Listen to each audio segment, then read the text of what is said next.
今天我们要来聊聊一个全球风向大转变的故事，连巴拿马都觉醒，发现不能没有台湾，而谁要是不乖，可能就要被川普教训，甚至日本的高市早苗领军喊出要选对边站，搞得全球跟着急转弯。这一切听起来是不是很戏剧化？究竟发生了什么事，让各国态度出现如此巨变？让我们一步步说给各位听。回顾不到10年前，情势可不是这样。在2017年，巴拿马突然抛下台湾，宣布与北京建交。当时，巴拿马前总统巴雷拉认为跟着中国走有大好处，他不仅和中国建交，同年11月还跑去北京签署加入“一带一路”倡议。巴拿马成了拉美第一个参与“一带一路”的国家，风光一时。那几年，中国在全球动作频频，许多国家争相靠拢，北京的朋友圈越做越大。反观台湾的邦交国却一个接一个减少。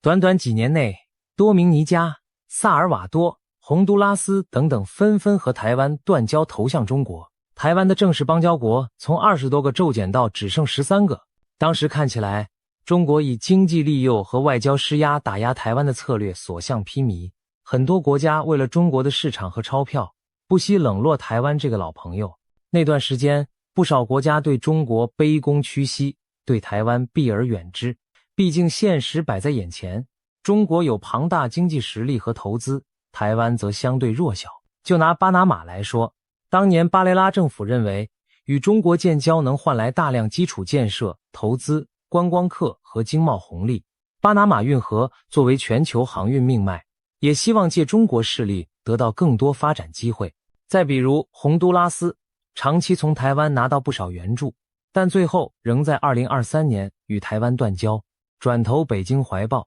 期望中国能带来经济转机。似乎整个国际社会都在向北京看齐，台湾被边缘化的危机越来越严重。然而，故事在这2年出现了大逆转的伏笔。我们之前就提过，许多投入中国怀抱的国家其实陆续发现中国的承诺未必兑现，甚至伴随债务陷阱和主权风险。巴拿马也逐渐意识到这点。原来巴拿马与中国建交后，中国企业插手了运河附近的港口经营权，引起美国极大警觉。巴拿马运河关乎美国的战略利益，美方怎会坐视中国染指？于是美国从川普第1任期就开始警告中南美国家小心中国扩张。我们先前专门聊过新门罗主义，简而言之，美国不允许域外强权主导其后院。川普政府在2017年的美国国安战略报告中就直指中国以投资贷款控制拉美，还点名中国支援委内瑞拉独裁政权。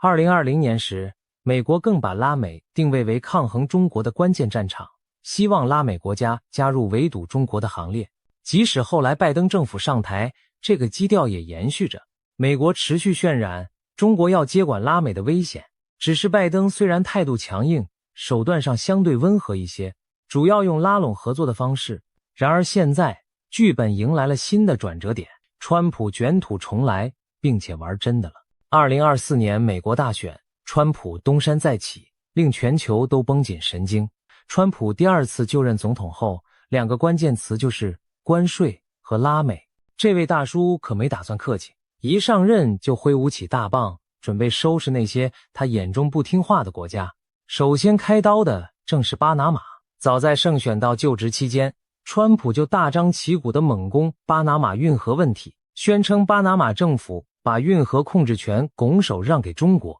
这简直是不可原谅。他川普要替美国把运河夺回来，这话听起来火药味十足，背后其实是美国对中国威胁在美国后院扩张的深深忧虑。更何况拉美这些国家过去一直在美国势力范围内言听计从，现在居然一个个跟中国走近，让华府大为光火。川普心想，是时候给这些不乖的国家一点教训，让他们知道谁才是老大。于是川普正式上任没几天，就派出重磅人物南下拉美进行劝导。2025年2月初，美国派出的特使不是别人，正是新任国务卿马可·卢比奥 Marco Rubio。 卢比奥是美国著名的反共鹰派参议员，对中国在拉美的扩张早就看不顺眼。这次他亲自到访巴拿马，和巴拿马新总统穆利诺面对面谈判。穆利诺是谁呢？原来巴拿马在2024年也换了总统，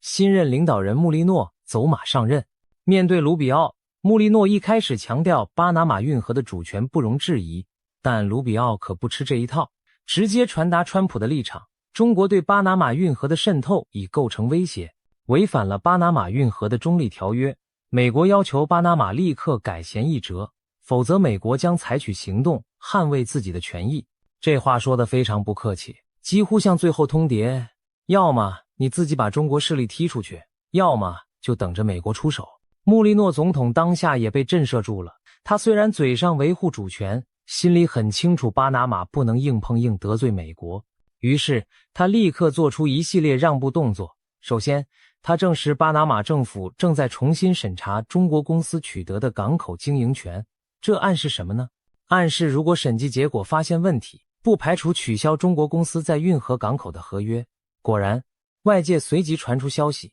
巴拿马可能要终止香港和 G 公司经营巴拿马港口的合同。这可是在以前难以想象的转变。要知道，这些港口本来是中国势力染指巴拿马的重要据点，如今巴国政府居然要赶他们走，显然是受到了川普团队的强力施压。更让人跌破眼镜的是，穆利诺接下来的宣布，巴拿马将不再续签与中国的一带一路倡议协定。巴拿马当年是第一个吃螃蟹签一带一路的拉美国家，如今又成为第一个退出的。巴拿马政府这个决定相当重大，等于公开向中国说，不好意思，咱们不玩了。回想2017年巴雷拉与中国签约时，还是信誓旦旦，如今短短几年光景就要退出，前后对比之强烈，充分说明风向变了。穆利诺不续约一带一路，除了迎合美国要求，也是权衡利弊后的自保之举。巴拿马夹在美中之间，最后还是觉得得罪中国比得罪美国风险小。川普大棒一挥，巴国立刻转向，谁不乖就被川普打，这话真是一点不假。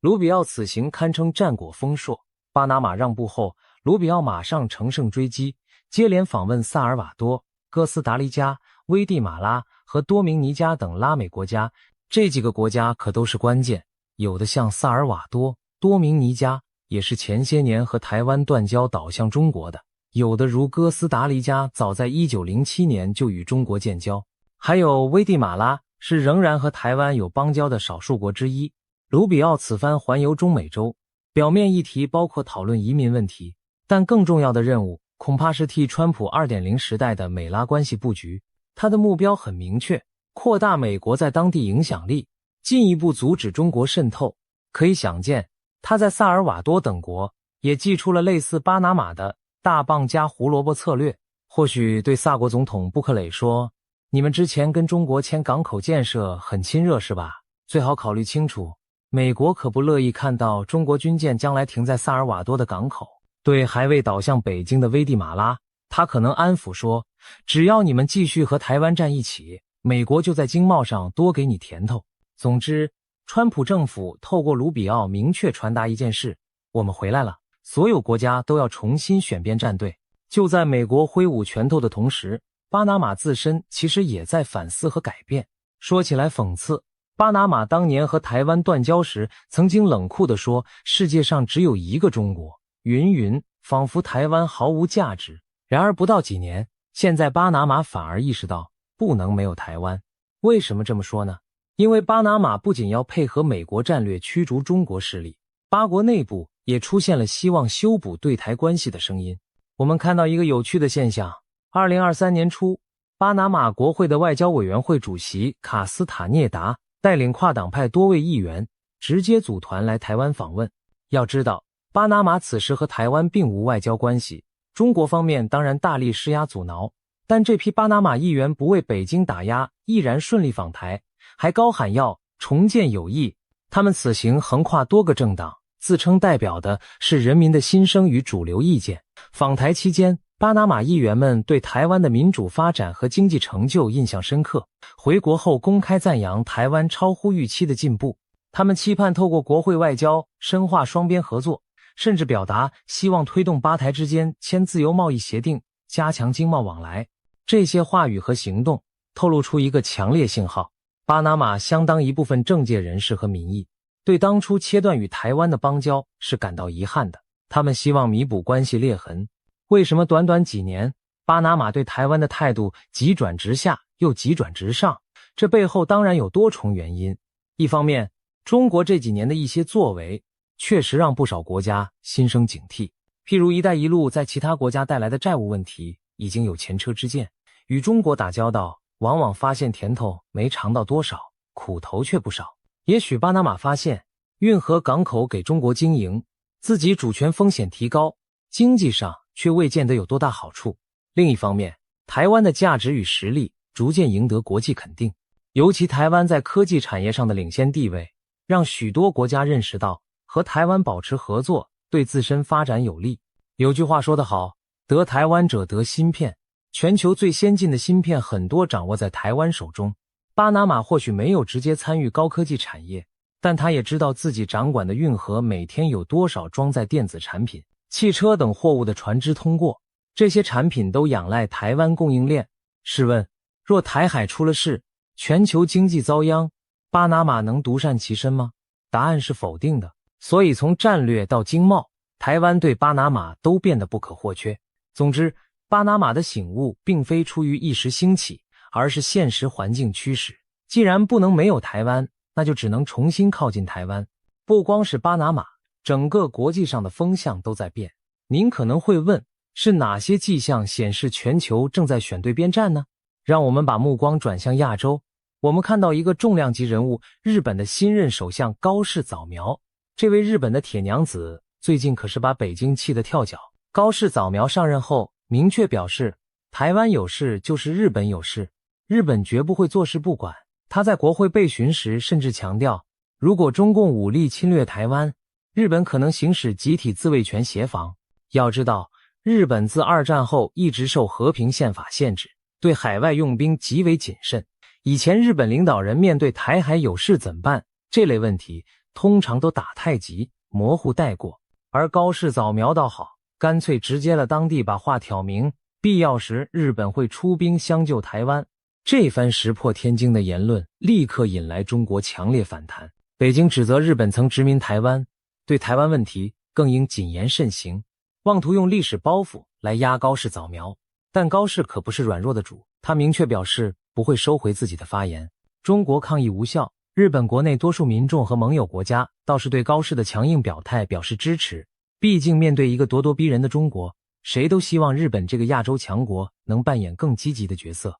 更有意思的是，高市早苗不仅口头声援台湾，还用实际行动在外交场合力挺台湾。在2025年11月的 APEC 峰会上，高市早苗破天荒地公开了与台湾代表私下会面的消息，还大方让媒体拍照。他会见的是台湾总统府资政林信义等人，等于在国际舞台上公然与台湾高层接触，这在以前日本领袖绝对不敢如此张扬。北京当然又气炸了，老调重弹什么日本在台湾问题上有历史罪责之类，但高市完全不甩这套说辞。短短几天内，日本接连在言语和行动上对台湾示好，把中国政府刺激得跳脚。有人形容北京的一连串打压反而把台湾和日本推得更紧密，真是讽刺中共越想分化别人，却逼得台日相向而行，走得更近。值得注意的是，高市早苗这股风潮并非日本单打独斗，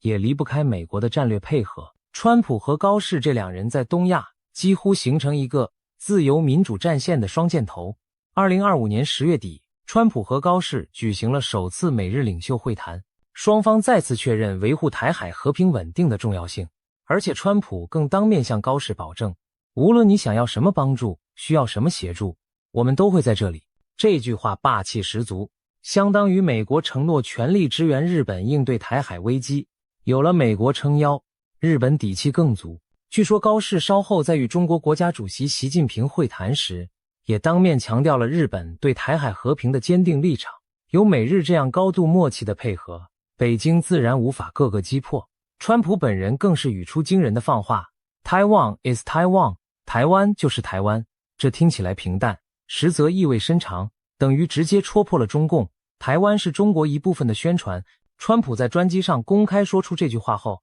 外界原本担心他在川习会上会不会对中国让步，表态反对台湾独立等等，结果什么反对台独之类的话题根本没被提起。那些放话说川普可能为了交易出卖台湾的人，可谓大失所望，又被现实打了脸。由此可见，川普和高市这对拍档一个比一个硬，双双向世界展示了选对边站的决心。美日将和台湾站在一起，不会向中国低头。美日领袖如此，其他民主阵营国家也受到鼓舞，纷纷加码力挺台湾，对中国说不。整个2025年，我们明显感受到一股全球急转弯的趋势。在欧洲，原本对中国投以幻想和商机的国家开始清醒过来。譬如意大利，曾是 G7 中唯一加入一带一路的国家，但新的意大利政府决定不续约，要在年底正式退出这项倡议。这和巴拿马的动作可谓遥相呼应，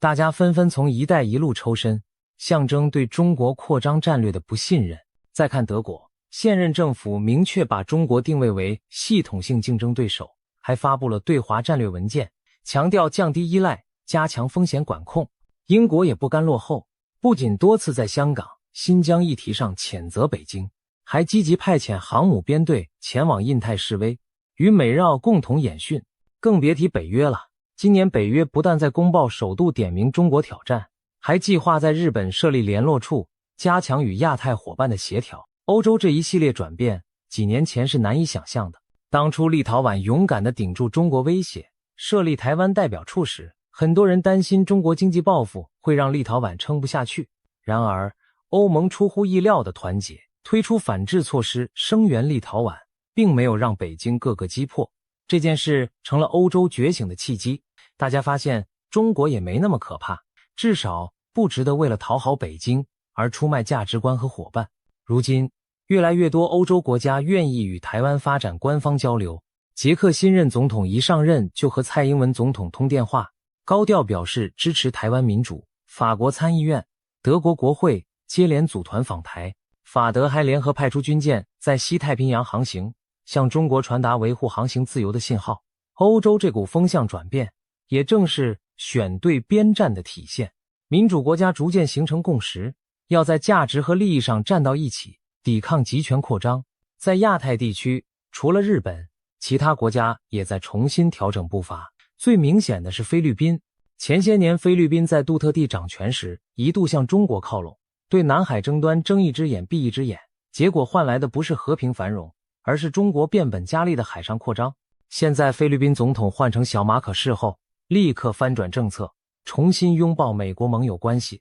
不仅开放更多军事基地给美军使用，还多次公开谴责中国海警在南海骚扰菲律宾船只。面对中国用强光激光照射菲律宾船舰，用海上民兵围堵补给线等咄咄逼人的举动，小马可仕毫不客气地拉拢美日澳，加强联合军演，准备共同应对威胁。这其实就是一种态度的表态。菲律宾选择站在美国和盟友一边，不愿再对中国卑躬屈膝。再看越南，虽然越南和中国同为共产党执政，但因为南海主权矛盾，其实早就矛盾重重。近来越南一方面维持和中国的表面友好，另一方面大力深化和美国的关系，把双边关系提升到全面战略伙伴层级。越南领导人还频频接触日本、印度，强化区域合作。可以说，越南也在偷偷地往抗中联盟靠，只是不张扬而已。至于印度，自从中印在喜马拉雅山爆发流血冲突后，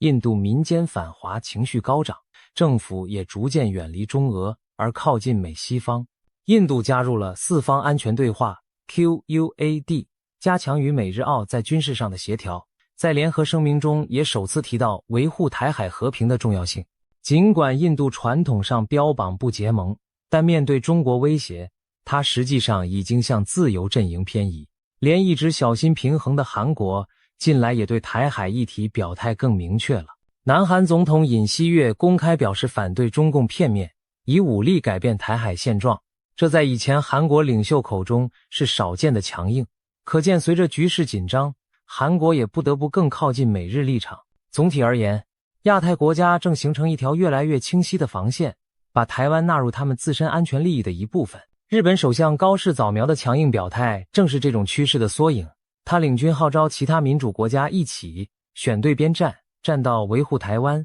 制衡中国的一边。毕竟对这些国家而言，台湾若失守，不仅意味着民主价值遭受重挫，也将严重破坏区域的战略平衡和经济秩序。不能没有台湾，已经不仅是巴拿马的觉醒，更是全球许多国家的共同心声。谈到经济秩序，就不能不提台湾在全球供应链中的关键地位，这也是各国纷纷急转弯支持台湾的一大动力。我们之前聊过，台积电等台湾厂商是全球半导体产业的龙头，掌握着先进制程芯片的制造。2020年左右，全球闹缺芯片危机的时候，许多汽车厂、电子厂被迫减产，这才惊觉原来台湾这座岛在关键零件供应上说一不二。各国这才恍然大悟，原来你中有我，我中有你，谁都离不开台湾供的芯片。如果让中国武力犯台，不仅远东地区要打仗，全球经济都得瘫痪。因此，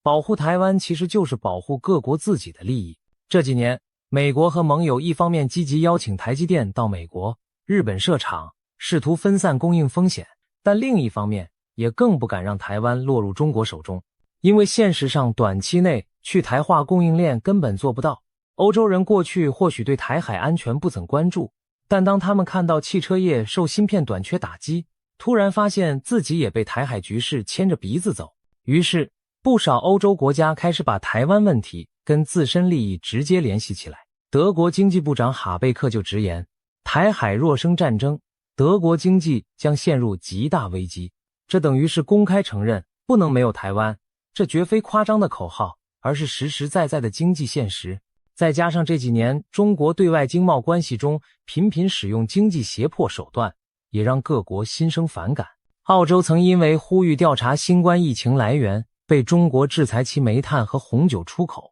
立陶宛因为挺台湾，被中国几乎全面断绝贸易。连韩国、瑞典等国都各自吃过北京的苦头。久而久之，大家认识到跟着中国混，随时可能被当成不听话的孩子打一顿板子，还是尽早找条可靠的出路吧。而重视供应链安全、多元布局台湾和其他伙伴，就是一条避免受制于中国的出路。所以我们看到欧盟也在制定反经济胁迫法案，明确要对抗中国这类施压行径。同样地，在这种氛围下，台湾作为受中国打压却拥有高科技、高民主价值的经济体，自然得到更多共鸣和支持。几年前，台湾想跟欧盟洽谈投资协定还遥遥无期，如今欧洲议会已经多次呼吁加强与台湾的贸易投资关系，美国更是早就和台湾启动21世纪贸易倡议谈判，签署了多项经贸合作文件。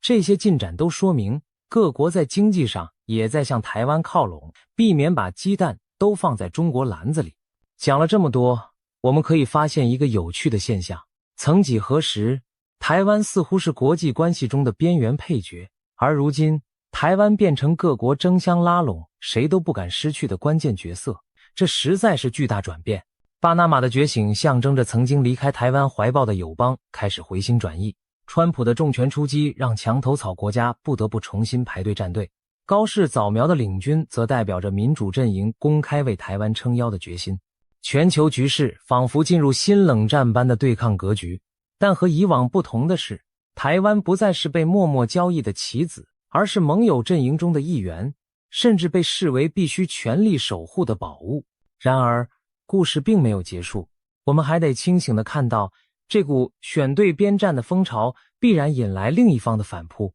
中国方面绝不会坐以待毙，可以预期，北京会想方设法挽回影响力。对巴拿马等倒向美国的国家，中国可能降低投资合作，甚至施以经济报复，以示惩戒，并杀鸡儆猴。对日本，高市早苗的强硬恐怕已经列入北京重点打击名单，也许会透过军机、军舰更加频繁地骚扰日本周边，甚至以经济手段打击日本企业，以削弱高市政府的民意支持。对欧洲那些对台友好的国家，中国也可能游说拉拢其他力量离间，例如利用欧洲内部亲中派，或利用经济利益施压，试图让欧洲声音重新分裂。而对台湾，中共更不会停止军事恫吓和外交孤立，未来台海仍有可能风高浪急。我们必须认识到，全球急转弯并不意味着危机解除，反而意味着对抗进入新阶段。彼此角力更激烈。就拿洪都拉斯来说，这个今年才和台湾断交的国家，目前正笼罩在中国势力影响下。但据说洪都拉斯国内已经出现对县政府亲中路线的不满，近期传出亲台派有望在下次大选中胜出。如果成真，那洪都拉斯可能上演再度与台复交的戏码，这将是习近平外交的一大挫败。原本到手的台湾邦交国又飞走了，虽然现在还只是苗头，但我们不妨拭目以待，看看风向是否真会逆转到如此地步。如果连洪都拉斯都弃中投台，那真是印证了川普的那句狠话，谁不听话就别怪我狠狠修理你。因为洪国现任政府正是在川普不在位时投入中国怀抱，如今川普回来了，难保不会用某种手段影响那里的政治走向。结语时刻，我想强调的是，不能没有台湾，绝不是耸人听闻的标语，而是当今国际现实的写照。从巴拿马运河到东海钓鱼台，从欧洲议会到东协峰会，各国领袖和人民逐渐明白，支持台湾就是支持我们共同的利益与价值。反之，纵容中国吞并台湾，只会让世界陷入更大的混乱和危机。高市早苗所说的选对边站，其实点出了一个残酷的事实：新冷战格局下，中立空间日益缩小，每个国家终究要做出选择。幸运的是，多数民主国家正在选择站到历史正确的一边。当然，这条路并不容易，过程中会有压力，有恐吓，甚至有利益诱惑的考验。但正如我们今天看到的，无论是巴拿马断然退出一带一路，还是日本勇敢扬言护台，又或是美国强势出招重塑规则，这些事件都在宣示，自由阵营不会再任由集权肆虐下去了。最后，不妨想象一个画面，全球好比一艘巨轮，这些年本来一路向着亲中路线航行，可现在船长换成了川普，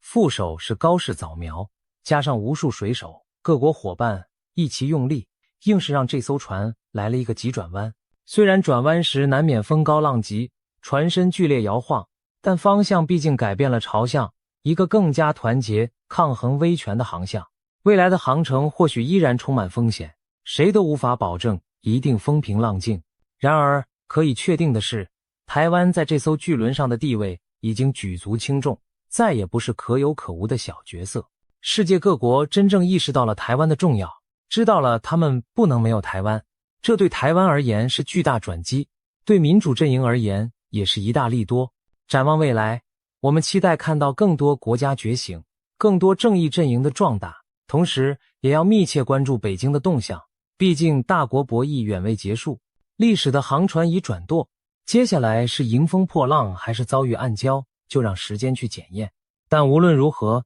台湾已经不再孤单无援，而是有越来越多的朋友愿意挺身相助。这场不能没有台湾的全球觉醒，将成为21世纪国际关系最耐人寻味的篇章之一。我们就静观事态发展，看看这股急转弯的潮流能走多远，又将如何改写世界的未来吧。